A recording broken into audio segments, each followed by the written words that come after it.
Lisica i majmun.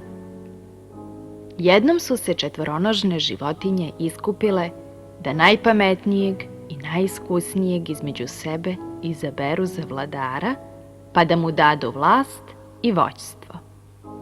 Majmun je svojim igranjem, skakanjem i prevrtanjem s mesta toliko zadivio i zaneo prisutne, da se oni jednodušno slože u tome da je baš majmun taj koji treba da bude izabran za vođu.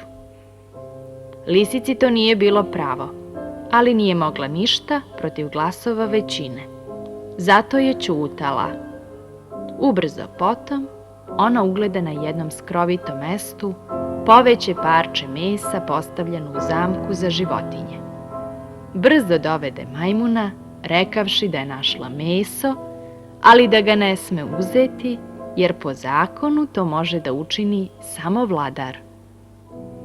Imaš pravo, mudra lisico, reče majmun. Zatim htede da uzme meso, pa se uhvati u zamku. Igraj se sad i prevrći preko glave, reče mu lisica s podsmehom. Pamet je potrebna, a ne prevrtanje onome ko hoće mnogima da vlada.